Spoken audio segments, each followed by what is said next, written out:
행복과 기쁨이 가득한 배짱이의 서재, 책 읽는 배짱이입니다. 오늘 추천드릴 도서는 하봉길 지음 명진서가 펴냄 너는 절대 잘못될 일 없어입니다. 오늘 소개드릴 부분은 저자의 프롤로그와 본문의 일부입니다. 먼저 프롤로그입니다. 무슨 걱정이야? 내가 바다인데. 우리는 지금 절박하지만 흥미로운 세상에서 살고 있다. 지난 2006년에 구글이 유튜브를 인수한다는 기사를 보았을 때 남의 일이라고만 생각했다. 그로부터 13년 후에 유튜브 크리에이터가 내 직업이 되리라고는 상상도 하지 못했다. 사실 내가 유튜버로 산 시간은 길지 않다. 하지만 나는 시작하자마자 매우 열정적이었다. 하고 싶은 일을 만났기에 나 자신도 놀랄 만큼 몰입하게 되었다. 나는 연극 활동을 하면서 무대를 많이 경험해 본 사람이다. 그만큼 할 이야기도 많고 크던 작던 내 세상을 만들어 보고 싶은 욕구가 있었다. 나는 거대한 남의 채널을 빌리지 않고도 내가 하고 싶은 이야기를 담을 수 있는 매체가 있다는 게 감격스러웠다. 2년 동안 353개의 영상을 만들었을 정도로 과몰입하며 에너지를 쏟아부었다. 누구나 그렇듯이 처음엔 아무도 내 채널을 찾아오지 않았다. 그러나 곧 성능 좋은 구글의 알고리즘 덕분에 구독자가 하나 둘 늘어나기 시작했다. 내 영상을 찾아본 그들은 울고 웃었고 마침내 내 친구가 되어주었다. 그리고 나에게 질문했다. 도대체 어디 있다가 이제야 나타난 거예요? 사람들은 내가 어떤 인생을 살아왔는지 궁금증을 풀기 위해 구글과 네이버에 내 이름을 검색했다. 거기에는 공연 연출가로서 내가 했던 일에 대한 기록이 다소 남아 있었다. 하지만 내가 살아온 인생에 대한 기록이 거기 다 남아있는 것은 아니었다. 나는 멀리 있지 않았다. 늘 여기에 있었다. 그렇지만 늘 여기에만 있지도 않았다. 그게 내 인생이었다. 어느 날 한 여성 구독자가 말했다. 퇴근 후에 영상을 틀어놓고 밥상을 차리다가 엉엉 울어버렸어요. 늘 답답했던 가슴이 뻥 하고 뚫리는 기분이었어요. 그날 나는 영상에서 이런 말을 했었다. 우리는 절대 잘못될 일 없다. 이러한 나의 발언에 대해 누군가는 비웃는 표정을 지으며 따져 물을 수도 있다. 당신이 그걸 어떻게 아느냐고. 비난하기 좋아하는 사람이라면 그보다 한 급수를 높여 저 사람 허언증 환자 아니야? 라고 생각할 수도 있다. 하지만 그러한 염려에도 불구하고 나는 확언한다. 당신도 나도 절대 잘못될 일 없어요. 도대체 저 인간이 왜 저러는지 먼저 이해할 필요가 있으니 내가 지나온 삶의 궤적을 시간순으로 공개하기로 한다. 사건 1번 1988년에 일어난 일이니 꽤 오래되었다. 젊은 시절 나는 극단을 이끌며 연극 연출을 했다. 하지만 연극으로 버는 수입만으로는 극단을 이끌어갈 수 없어서 사업을 병행했다. 우리는 젊었고 같은 꿈을 꾸고 있었기에 성공에 대한 희망이 있었다. 그 무렵 우리가 사무실 겸 숙소로 사용하는 곳에서 내부 과실로 인한 화재 사고가 났다. 입고 있던 옷을 빼고는 몽땅 타버려 모두 잿더미가 되었다. 그때 나는 실수로 불을 낸 단원을 탓하지 않았다. 오히려 불이 난 현장에 있던 다른 단원들의 손을 같이 붙잡고 누구도 원망하지 않겠다는 기도를 했다. 불이 났던 그날 나는 잠잘 곳이 없어서 잿더미가 된 그곳에서 덮을 이불 하나 없이 추위에 떨며 밤을 지새웠다. 아무것도 남은 게 없으니 이제 나는 거지였다. 하지만 나는 그때도 이렇게 말했다. 나는 절대 잘못될 일 없다. 리얼과 팩트를 좋아하는 누군가가 내 옆에 있었다면 아마 대놓고 이렇게 말했을 것이다. 웃기고 있네. 지금 내 상황이 이미 잘못된 거야. 하지만 나는 흔들리지 않는다. 여전히 나는 잘못될 일 없다. 그때 거지가 되었던 나는 이후 새로 시작한 사업이 말 그대로 대박이 나면서 많은 돈을 벌게 되었다. 사건 2번. 1995년의 일이다. 극단과 병행하던 사업이 한창 상승세를 타던 중이었다. 경주에서 행사를 마치고 그때 살고 있던 부산으로 내려오던 고속도로에서 큰 교통사고를 당했다. 차를 폐차시켜야 할 정도로 큰 사고였다.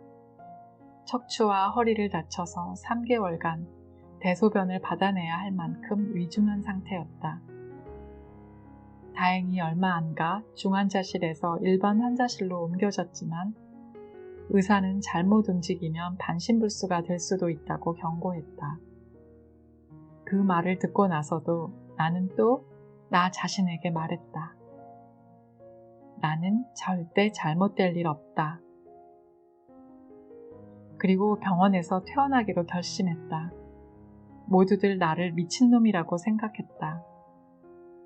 하지만 나는 퇴원 이후에 건강을 되찾았다.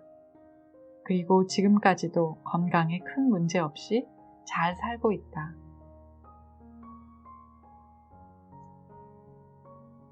사건 3번. 1996년의 일이다.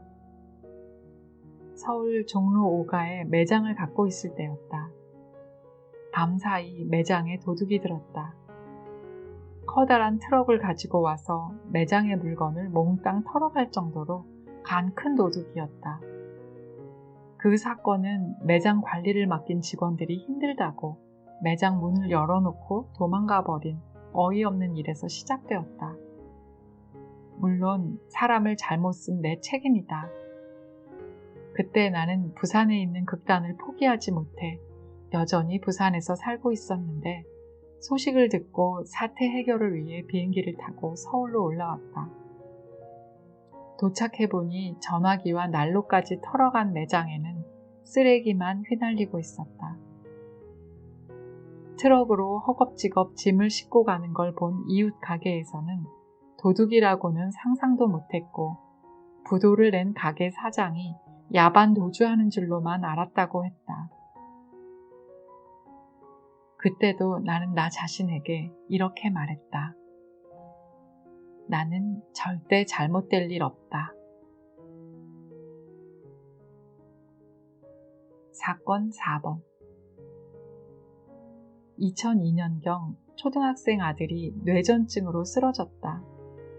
쓰러지면서 침대 모서리에 머리를 부딪히는 바람에 뇌출혈이 왔다. 아들은 병원 응급실에 실려가서도 30분에 한 번씩 뇌전증 경련 증상을 일으켰다. 의사는 아이의 상황에 대해 자세히 설명했다. 얼굴의 반쪽은 부상을 당하면서 피범벅이 되었고 마비가 같이 와서 굳어있는 상태다. 나머지 반쪽도 경련으로 일그러진 모습이라 아무래도 아이가 회복될 가망이 없어 보이니 잘 보낼 수 있도록 마음의 준비를 하시는 게 좋겠다. 아들은 물만 먹어도 구토가 날 정도로 상태가 좋지 않아서 그 이후로 6개월 동안 병원에 입원해 치료를 받았다. 그때도 나는 24시간 아이 곁을 지키며 나 자신과 아이에게 확언했다. 우리는 절대 잘못될 일 없다. 그런 의지와 노력 덕분인지 다행히 아들은 6개월 만에 퇴원할 수 있었다. 담당 의사는 아이의 병세가 어떻게 호전되었는지 설명할 수 없다면서 기적이 일어났다는 말 이외에는 할 수 있는 말이 없다고 했다. 앞서 열거한 이 4번의 사건 모두 한 사람이 겪을 수 있는 일이라고 보기에는 어려운 정말 큰 일들이다. 나는 이외에도 다른 많은 사건을 겪었다. 기획했던 공연이 흥행에 참패하면서 돈을 투자한 사람들이 제작 과정에서 일어난 일을 트집 잡아 고소와 고발을 하는 일은 다반사였다. 심지어 부산 광안리 백사장에서 등에 칼을 맞았던 적도 있었다. 극단 단원들과 야유회를 갔는데 양아치들이 나타나 여성 단원들에게 같이 놀자며 집적거리는데 그 꼴을 보고만 있을 수 없어 내가 나서서 그들을 쫓아냈다. 그런데 그들 중 한 명이 칼을 들고 와서 기습적으로 내 등에 칼을 꽂고 도망간 사건이었다. 다행히 죽지는 않았고 20바늘 정도 꿰매는 선에서 수습이 되었다. 이 사람 인생은 왜 이래? 다큐야, 소설이야? 라고 묻고 싶을 것이다. 하지만 다큐도 소설도 아니다. 모두 내가 지나온 삶이다. 나는 그렇게 살았다. 하지만 어떤 일이 벌어지든 나 자신에게 늘 이렇게 말했다. 나는 잘못될 일 없다. 오랫동안 부산에서 살았기 때문에 마음이 복잡할 때면 무조건 바닷가에 갔다. 그 중에서도 내가 특별히 더 좋아하는 장소가 있다.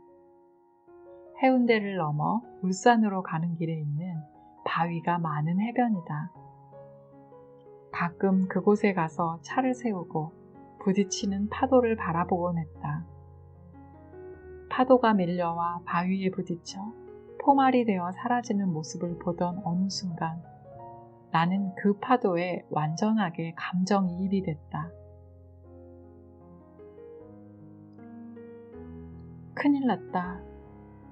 저 바위에 부딪히면 죽는구나. 이제 어떻게 해야 하지? 라며 두려워했다.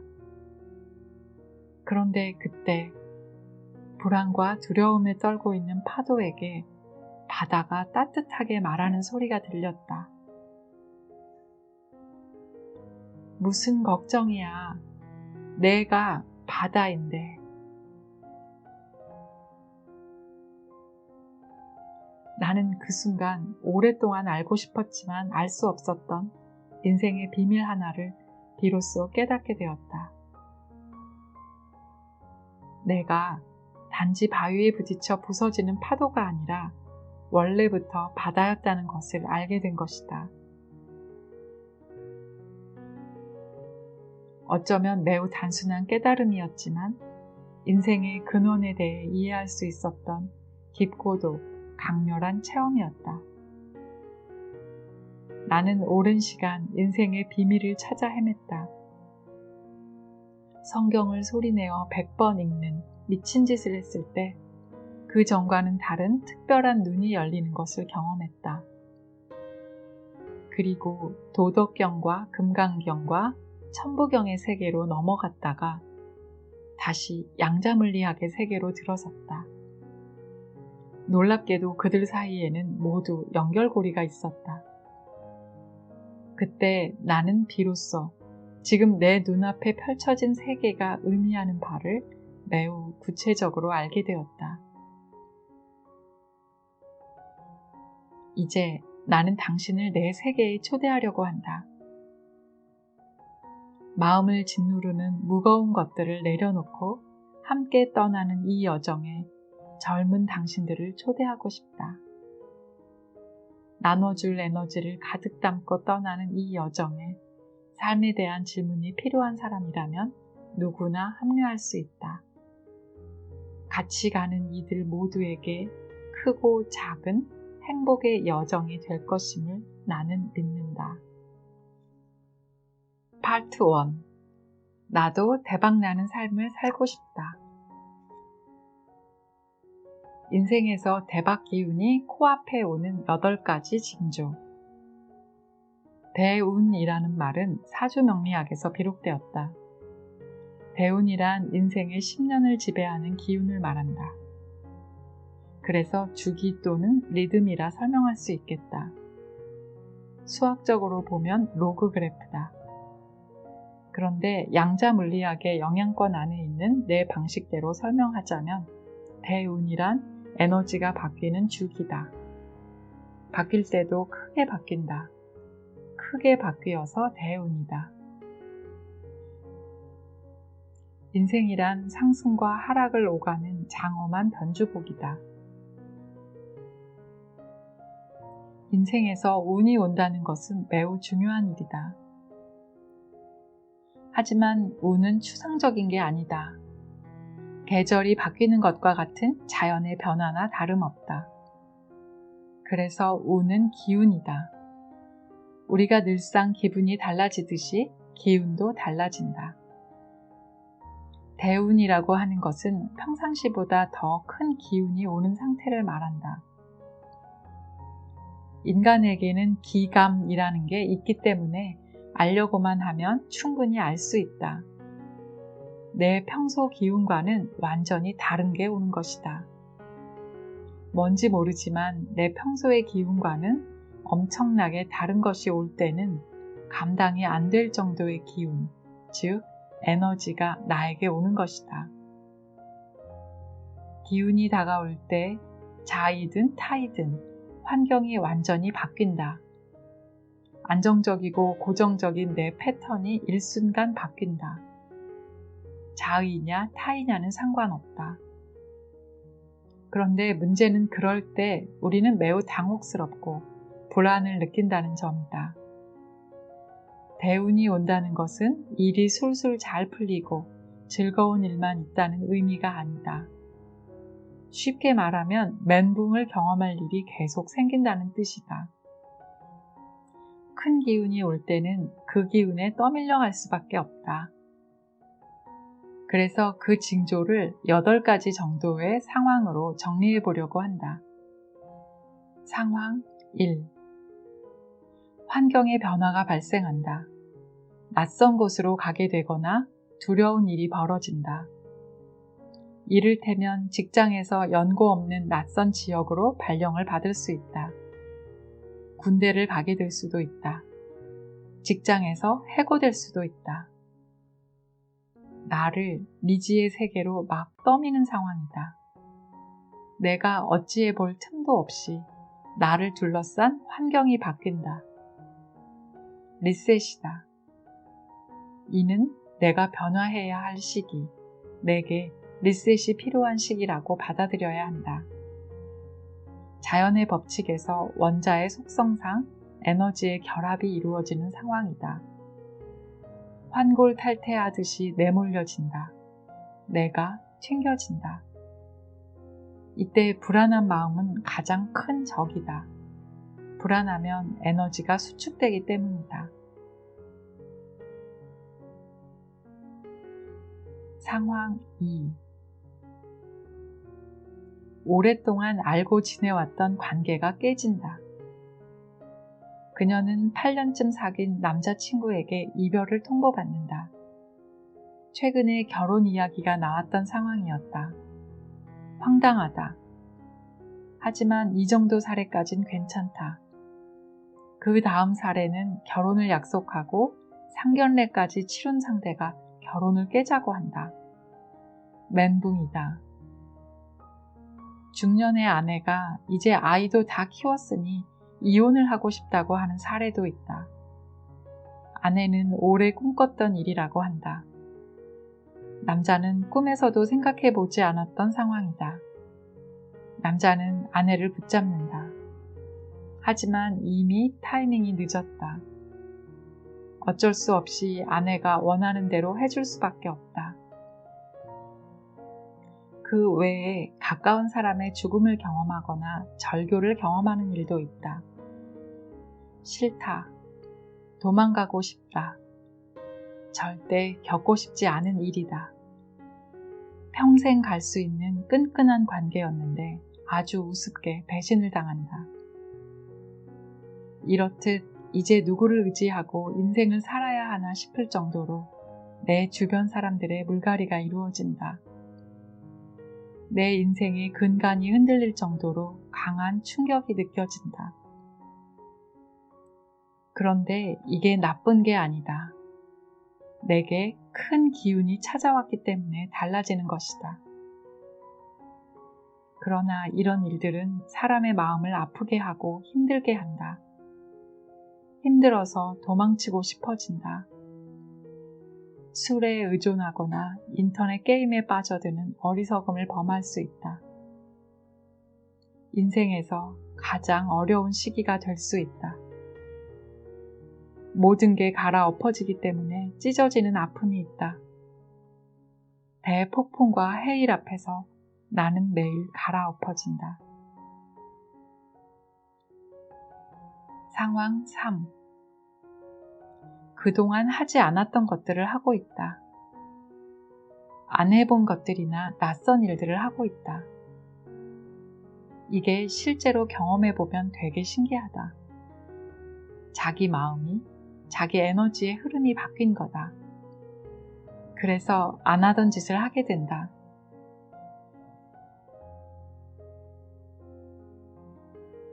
전혀 다른 사람처럼 행동한다. 내 기운이 바뀌고 있는 시기다. 낯선 것들을 하고 있는 나를 발견한다는 것은 지금 내 에너지가 바뀌고 있고 큰 기운이 내게 오고 있다는 증거다. 자기도 모르게 바뀐 에너지가 낯선 것들을 찾게 한다. 상황 4. 좋은 습관을 들이려고 노력하고 나쁜 습관을 버리려고 노력한다. 신기한 것은 애써 하는 인위적인 노력이 아니라 자기도 모르게 하게 된다는 점이다. 내가 인위적으로 노력하지 않아도 나도 모르게 좋은 습관을 들이려고 하게 된다. 내가 애를 쓰지 않아도 저절로 좋은 쪽으로 습관을 바꾸게 된다. 내 몸을 구성하고 있는 원자 에너지들이 근본적으로 바뀌고 있기 때문이다. 내 인생에 대운이 오고 있다는 징조다. 상황 5. 성격과 말투가 바뀐다. 대운이 올 때가 되면 성격이 바뀐다. 나도 그랬다. 참을 수 없는 존재의 가벼움을 숭상하며 새털처럼 가볍게만 살다가 그 다음 시기는 진중하다 못해 고구마처럼 답답했던 시기를 살았던 적도 있다. 먹는 음식도 바뀌고 옷 입는 취향도 바뀐다. 나는 외향적이고 밝은 사람이었는데 고구마처럼 살았던 시기에는 목소리조차 기어들어가는 목소리로 변했다. 호흡이 안으로 말려 들어가는 느낌이었다. 정말 이상했다. 그런 시기는 운이 하강하는 시기다.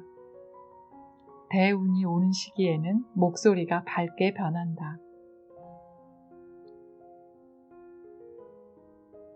상황 6. 큰 기운이 올 때는 마음이 편안해지고 잔 걱정이 사라진다. 마음에도 여유가 생긴다. 나도 모르게 잘 될 거야 하는 마음이 생긴다. 큰 기운이 올 때는 내 에너지 자체가 채워지니까 나도 모르게 여유가 생긴다. 내가 그러려고 해서 그러는 게 아니다.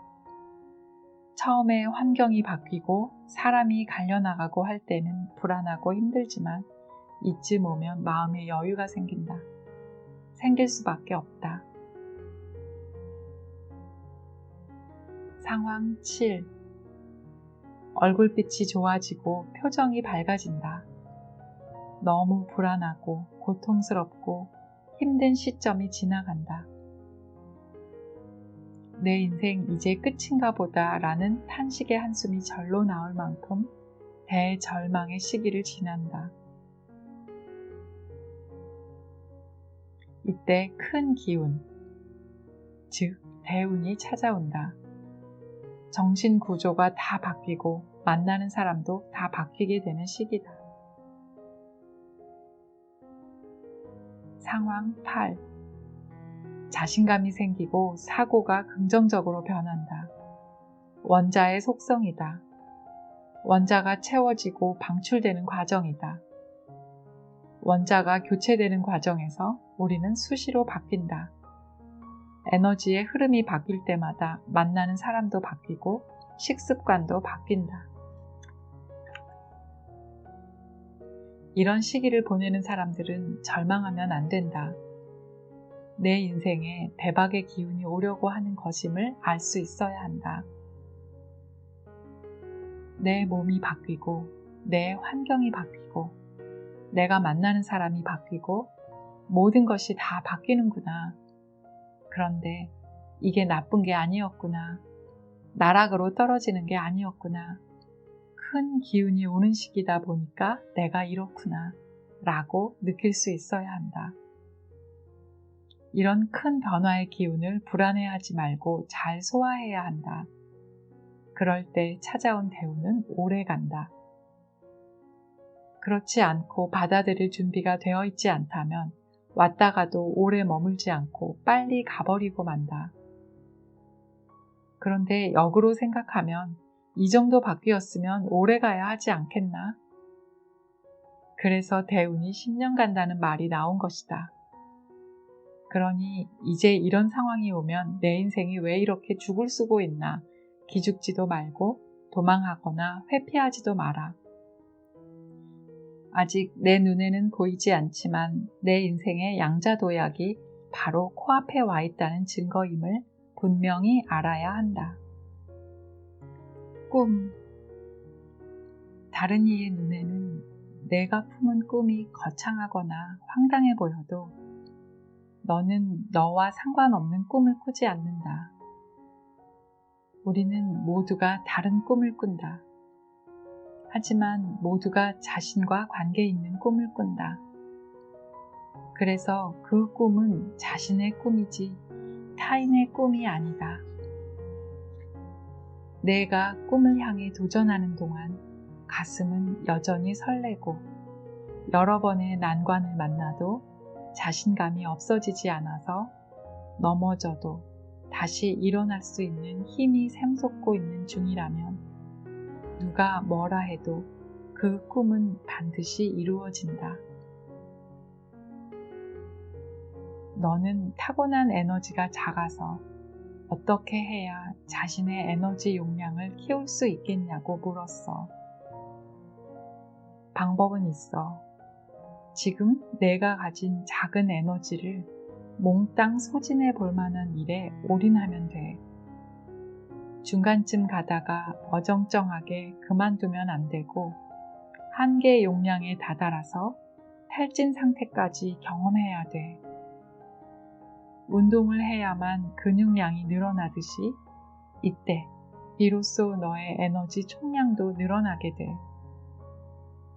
자신의 한계라 생각했던 일에 도전해봐. 혹시 실패했다 해도 자신의 에너지 총량이 커졌다는 것을 체험할 수 있을 거야.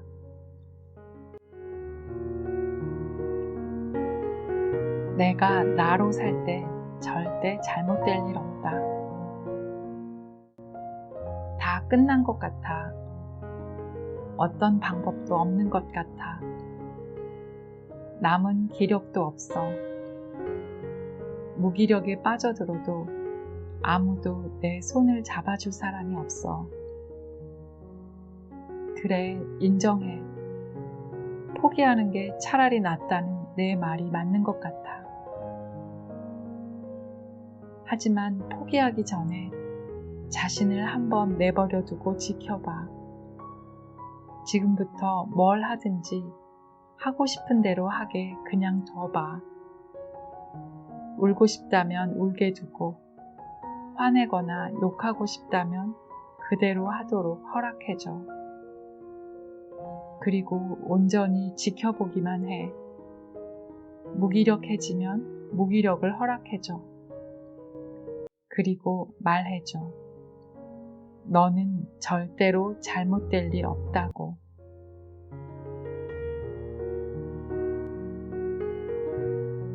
이상 너는 절대 잘못될 일 없어의 프롤로그와 일부를 읽어드렸습니다. 오랜 시간 인생의 비밀을 알아내기 위해 고군분투하던 작가는 양자의 세계를 만나고 그동안 탐구하고 추적했던 모든 것이 하나로 연결되는 체험을 했으며 미시세계인 양자의 물리세계와 우리 인생이 어떤 관련이 있는지를 알게 되었다고 합니다. 여러분들도 양자 물리학의 세계에 빠져들어 우리의 의식 성장과 인생의 양자 도약을 이루는 계기가 되시기를 소망합니다. 들어주셔서 감사합니다.